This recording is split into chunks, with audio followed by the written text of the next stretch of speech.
Here I am with another video on John Abraham.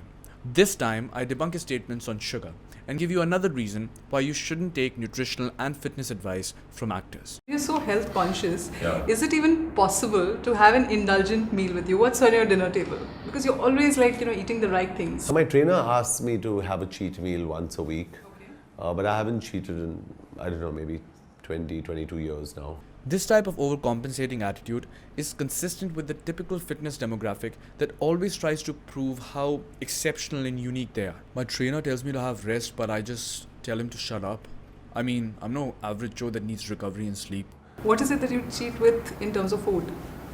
So I cheat with complex carbohydrates, which is healthy. So if I had to have, say for example, rice, I'd have brown rice. That's not cheating. That's like cheating on your girlfriend with your girlfriend. My trainer saying, this is not cheating, this is important for the body. You need to eat something like have a mithai. And I'm like, no way, mate. I'm not gonna abuse my system. What do you mean by abuse? Why do you have to make it sound like you're getting on some sort of drug? And you know what will come of it.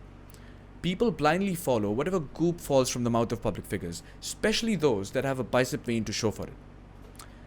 And this is as misleading as his explanation of a heart attack.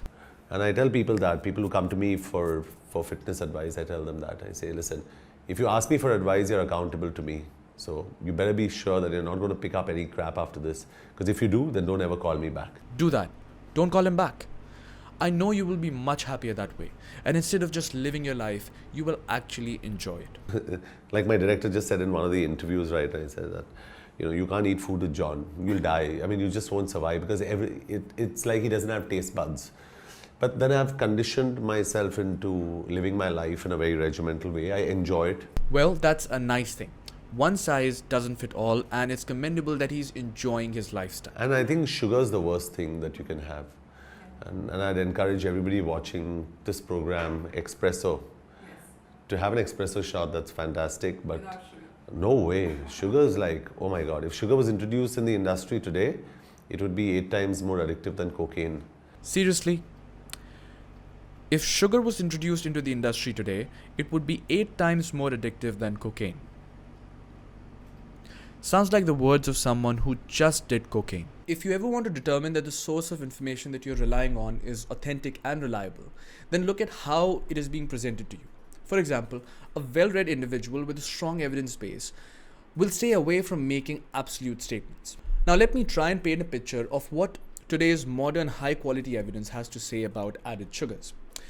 But before we get into that, let's spend some time and understand what is high-quality evidence. On this board, what you see is the hierarchy of quality of evidence in evidence-based medicine. The top of this triangle presents the highest form of evidence with decreasing likelihood of bias. So, as you move down this hierarchy, the overall quality of evidence decreases. I made some changes to include celebrity opinions in this hierarchy. Underneath expert opinion comes fitness gurus that I cannot for the love of God stop making fun of. And then comes celebrity opinion. Well, actually there is a ton of dog shit before it that I couldn't mention because of the lack of space, but you get the gist. So, the next time when you want to get your facts straight, then start from here instead of here. Now let's get back to sugar.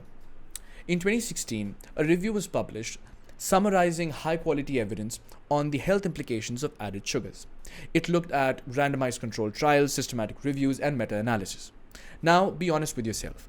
How many of you have heard people say consumption of added sugars is associated with a higher incidence of dyslipidemia, cancer, cardiovascular disease, obesity, and on and on? You must have heard it, right? And we just nod and seem to agree with all these facts without giving it a second thought. Now let's compare the data, shall we? An opinionated piece published in the American Journal of Clinical Nutrition in 2004 asserted that the overconsumption of high fructose corn syrup in sweetened beverages may be associated with obesity. Many people, including scientists, took it the wrong way and declared high fructose corn syrup the villain. However, subsequent studies, including clinical trials lasting up to 12 weeks, have shown indistinguishable metabolic and health consequences of high fructose corn syrup in human beings. Even more interesting is the Australian paradox, a time frame when the consumption of refined sugars went down significantly, but obesity increased. In fact, the consensus statement of the American Society of Nutrition on energy regulation specifically warns against isolating one component of the diet and blaming it for obesity. Now tell me, isn't that exactly what we have been doing? Another interesting assumption is that consumption of added sugars results in an increased risk of diabetes.